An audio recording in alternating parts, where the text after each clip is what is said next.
Non, bah, du coup, Mireille, c'est à vous. Ah oui. Merci beaucoup. Eh ben, c'est parti, si vous m'entendez. Oui, Oui. et on voit votre Voilà, présentation. c'est beau.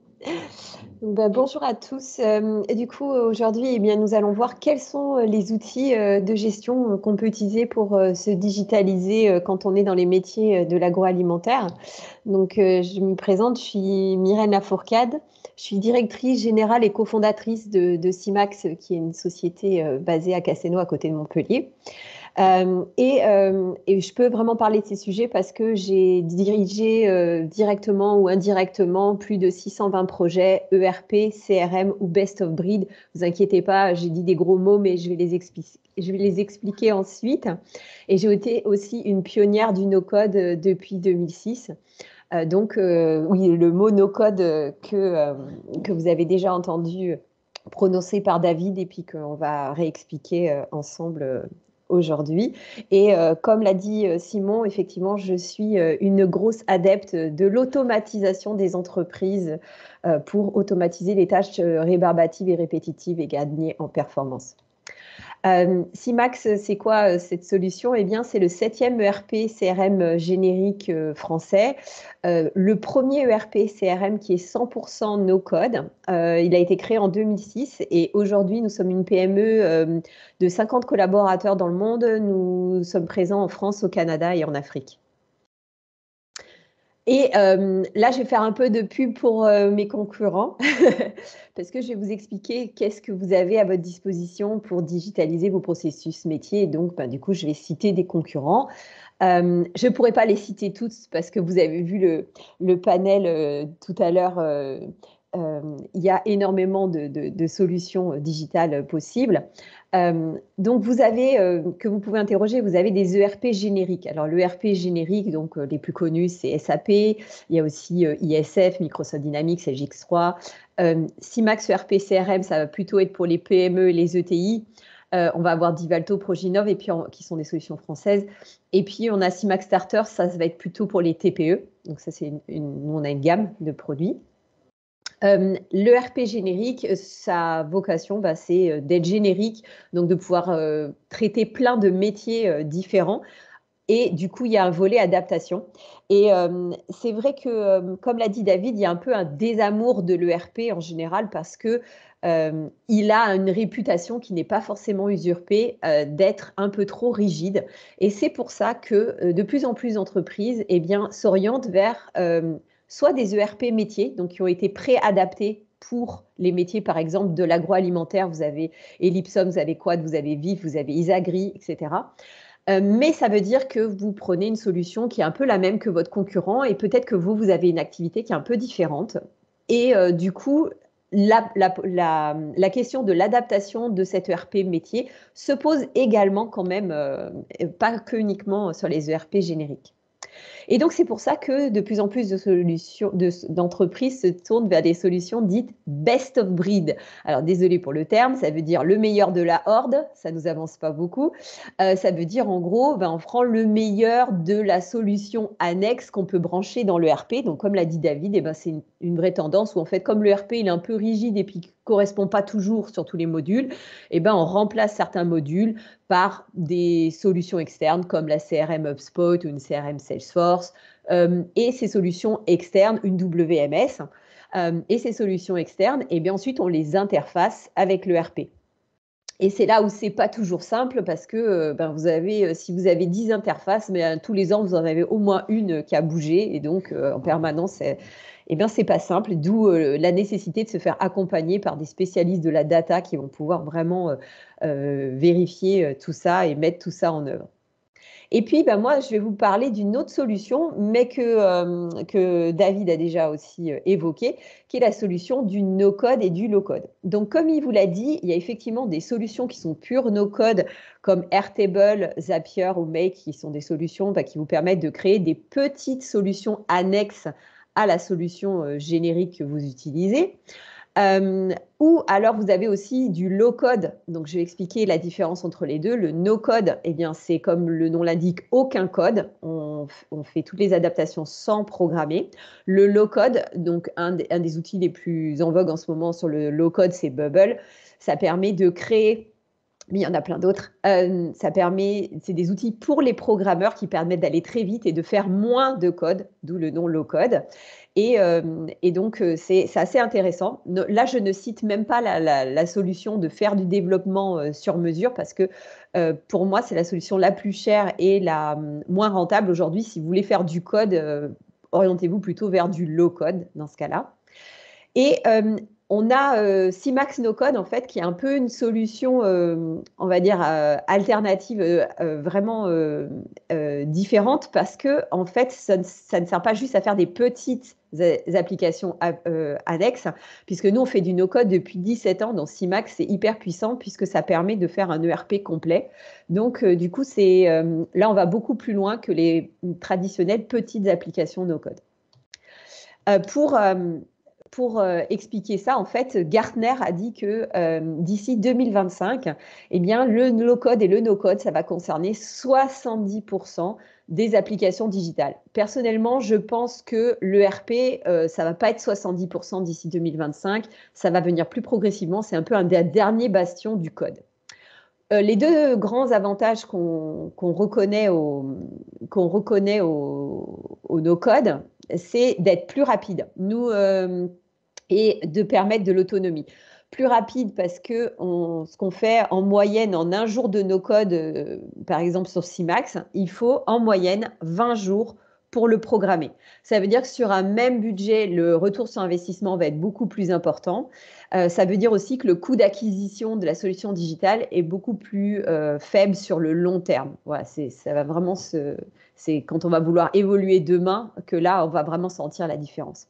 Le deuxième volet, c'est l'autonomie, parce que comme c'est en no-code, eh bien, vous pouvez avoir quelqu'un dans votre entreprise qui fait des évolutions, et puis des évolutions qui peuvent être des évolutions importantes, d'ajout de tableau de bord, de création de nouvelles traitements automatiques, d'alerte, de contrôle, rajouter des fonctionnalités, ce genre de choses. C'est aussi simple qu'Excel. Pour devenir expert, il faut 10 jours de formation. L'autre intérêt, c'est quand on se fait accompagner par un intégrateur, et ben l'intégrateur, il va vous mettre en face des experts fonctionnels et pas des programmeurs. Et donc ça aussi, c'est très intéressant parce qu'on va beaucoup mieux se comprendre dans les équipes et quand on va mener les projets. Alors, je passe sur le slide suivant. Voilà. Alors, tout à l'heure, on l'a évoqué, SaaS ou on-premise, ou on peut dire aussi cloud or not cloud, that is the question. Alors, je suis complètement d'accord avec Maxime, le cloud, c'est mieux. C'est mieux pour plein de raisons. Donc, quand on est dans le cloud, dans le nuage, quand on est en SaaS et qu'on a accès à sa solution qui est sur Internet, c'est super, on a accès à beaucoup plus de services. C'est souvent bien mieux pour la cybersécurité. On ne l'évoque pas assez, mais derrière aussi, ce qui est très, très important, c'est d'avoir des sauvegardes de qualité, puisque dans 74% des cas, ce sont les sauvegardes qui vous sauvent la mise quand vous avez attrapé un malware ou un ransomware. Le travail de l'éditeur, il est facilité, donc c'est aussi mieux pour nous, pas que pour vous, mais ça nécessite une bonne connexion. Et l'autre jour, j'étais à un organisme du Giral où il y avait des très gros de l'agroalimentaire. Et il y a quelqu'un qui était assis à côté de moi à la table qui disait oui, de toute façon, on a de la 5G partout aujourd'hui. Eh bien non, en fait, on n'a pas toujours la 5G partout. Et dans la salle, quand on leur a posé la question, eh ben, il y avait 90% des grands groupes qui étaient là, des grandes coopératives, eh ben, qui n'étaient pas encore cloud, qui n'avaient pas franchi le pas. Et il y a une autre alternative qui existe encore, et notamment dans ce secteur, on n'a pas toujours une super connexion, c'est le on-premise. On-premise, ça veut dire sur site. Ça veut dire qu'on a aussi la possibilité d'acheter ou de louer ces licences pour les mettre sur site. Mais ça veut dire qu'il faut maintenir votre serveur, ça veut dire qu'il faut être sûr que vous êtes bien accompagné pour faire des bonnes sauvegardes et gérer la sécurité. Par contre, vous avez un accès local rapide et aussi, vous pouvez fonctionner sans connexion. Je l'évoquais dans des exemples de projets tout à l'heure. Nous, on a des clients dans l'agroalimentaire. Eh bien, comme ils n'ont pas la 4G partout, eh bien, ils ont voulu mettre en place aussi du mode déconnecté. Alors justement, quelques exemples de projets. N'hésitez pas à m'interrompre si vous avez des questions. On va commencer par un premier petit projet. En fait, c'est la société 4G qui a été fondée par deux anciens de chez Bonduel. Bon, c'était des quinquas, on leur avait dit qu'ils étaient bons pour la pré-retraite, qu'ils ne pourraient plus être employés. Ils ont monté leur boîte 4G qui faisait des salades en sachet. Et quelques années plus tard, je crois au bout de 3 ans, ils l'ont revendu à Bacavor, donc comme quoi ils étaient vraiment au top de leurs compétences et que c'était vraiment abusé de vouloir les mettre en pré-retraite. Mais pour l'histoire, en fait, cette boîte, elle a été extrêmement bien gérée parce que pour faire la salade en sachet, eh ben, il y a des contraintes qui sont très particulières et c'est pour ça qu'ils se sont adressés à nous. Donc, l'épluchage de la salade, ça s'appelle le parage et ça commence à partir de 5 heures du matin. Et évidemment, les commandes, elles n'arrivent en EDI, donc c'est l'échange électronique de documents, par la grande distribution à partir de 8 heures. Donc, ça veut dire qu'il faut commencer à produire avant d'avoir les commandes. Parce que le but de tout ça, c'est qu'à la fin de la journée, dans l'entrepôt, il y a zéro matière première, il y a zéro produit fini. Parce qu'on est sur des durées de péremption qui sont ultra courte. Ça veut dire qu'en fait, on leur a mis en place un système de gestion des prévisions de vente sur lesquels on faisait des OF provisoires qui étaient ajustés en cours de journée au fur et à mesure que les commandes arrivaient. Et ça permettait du coup eh bien d'assurer le fait qu'à l'arrivée, on avait ce zéro matière première et zéro produit fini. Donc ça, pour vous donner un ordre d'idée, ça a représenté 40 jours de mise en place sur CIMAX No Code. Il y avait 5 utilisateurs, hein, parce que derrière, il y avait voilà, deux personnes qui pilotaient la production, souvent pas en même temps. Il y avait les achats et la logistique, et puis la direction qui regardait de temps en temps des tableaux de bord. Donc, un nombre d'utilisateurs très faible. Et du coup, ça représentait à peu près 30 000 € de projet, licence comprise. Un autre exemple d'une entreprise un peu plus grosse, dans le groupe Terena, donc nous équipons plusieurs filiales et notamment nous travaillons en ce moment sur la filiale qui s'appelle LVVD et c'est très intéressant parce que c'est une filière qui a plein de métiers différents. Il y a des métiers de négoce, il y a de l'embouteillage, il y a du travail à façon pour transformer du vin effervescent. Voilà. Donc il y a plein d'étapes différentes. Avant, c'était géré sous Excel. L'embouteillage, en plus, ils ont des chaînes d'embouteillage qui vont sur site. Donc c'est là où aussi ils avaient besoin du mode déconnecté. Donc LVVD, c'est une grosse filiale avec 100 utilisateurs, c'est du multisite avec du mode déconnecté. Et ce qui a été aussi un peu challenge dans ce projet, c'était l'interface avec les interfaces avec les outils pilotage du groupe parce qu'ils ont différents outils pour les achats, pour ce qu'on appelle les outils de BI, Business Intelligence, pour l'analyse de la data. Ils ont tout ce qui est gestion des contraintes douanières. Il faut surveiller le sucre de façon très importante pour reporter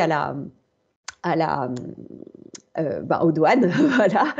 Et puis, et ça représentait, voilà, donc pour 300 jours de projet pour les différents métiers sans utilisateurs et à peu près 400 000 €, licence comprise. Là, on est sur de l'acquisition de licence sur ce projet. Ouais, pour vous donner quelques exemples. Maintenant, je vais vous dire quelque chose que mes concurrents ne disent pas très souvent. Il faut savoir que la moyenne mondiale d'échecs des projets ERP dans le monde, eh ben, elle est de 50%, source Gartner. Et pour les CRM, c'est encore pire, c'est 70% d'échecs. Alors pourquoi la rigidité des solutions est une cause, mais c'est aussi parce que les projets ils se font toujours entre humains. Et les humains, par définition, ils ont une communication qui est imparfaite. Il peut y avoir des erreurs de compréhension, il peut y avoir des oublis. Et si on se lance sur du développement spécifique, si l'outil n'est pas assez souple, eh bien, ça peut coûter cher, voire mettre le projet en péril. Donc, c'est pour ça que c'est vraiment très important à la fois de choisir une solution qui est souple et d'avoir une bonne méthodologie projet. Et c'est pour ça qu'on va l'évoquer brièvement ensemble. Donc, il y a l'importance de bien préparer son projet. Il faut partir de la stratégie et pas de l'outil. Ça, c'est une erreur très classique en CRM. C'est « Ah, j'ai vu ce super outil sur Internet, je vais dire à mes commerciaux de l'utiliser. » Ça ne marche pas. Il faut réfléchir à qui sont mes clients, comment je veux les adresser, comment je les segmente et quel va être l'outil et comment il doit être configuré pour m'aider à atteindre ces objectifs. Il faut constituer une équipe projet pour embarquer les équipes dans le projet, avoir vraiment leurs opinions et ça va lutter contre la résistance au changement. Bien définir le besoin, ça a déjà été dit. Si possible, essayez de trouver les leviers, les automatisations qui vont vous apporter le plus de retour sur investissement et ça va vous permettre d'établir le bon budget. Interroger les bonnes solutions, j'en ai préparé quelques-unes. L'idéal, c'est d'avoir un bon panel, à la fois d'interroger des solutions génériques et des solutions métiers, et pourquoi pas de regarder ce qui existe en best of breed. Vous établissez une shortlist de maximum 5 entreprises qui semblent répondre. Vous leur demandez une démonstration ciblée avec un jeu d'essai. Ne partez pas ne laissez pas la main à la solution, sinon ils vont vous montrer plein de trucs hyper sexy, mais qui ne correspondent pas forcément à ce dont vous avez besoin. Choisissez aussi le prestataire pour ses qualités humaines d'accompagnement et son sérieux, et pas que la solution technique, puisque le côté humain est très, très important dans le projet.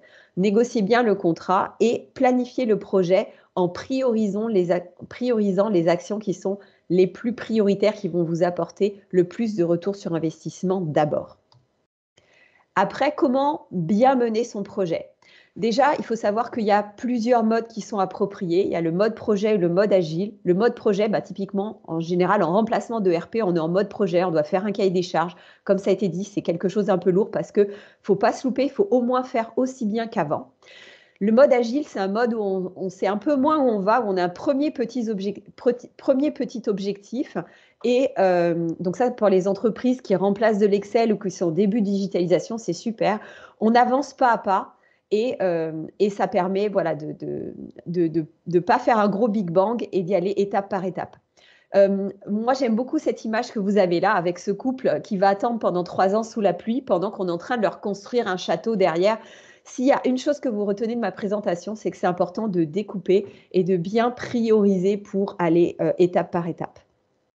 Il faut bien faire une étude fonctionnelle avec la solution que vous allez choisir, avec des scénarios de recettes. Dire comment est-ce que vous allez vérifier que la solution, elle répond bien aux besoins en écrivant des petites histoires de il y a tel client qui commande qui vous commande par exemple de la viande et puis ensuite cette viande, s'il n'y en a pas assez en stock, eh bien, il va falloir lancer une production, etc. etc. Donc tous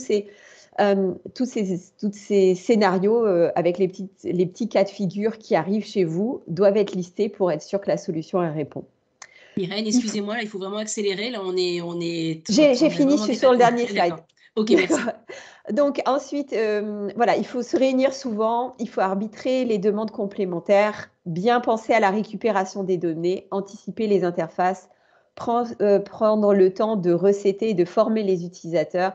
Et surtout, il ne faut pas s'arrêter là et faire de l'amélioration continue. Bon. Donc, si vous avez d'autres questions, eh bien, vous pouvez télécharger mon livre blanc sur bien préparer son projet ERP ou mon autre livre blanc bien mener son projet ERP. N'hésitez pas à m'envoyer des mails sur mon adresse ou à me contacter sur LinkedIn. Et puis, si vous avez des questions maintenant aussi, je ne sais pas si on a le temps, mais vous pouvez peut-être les poser maintenant.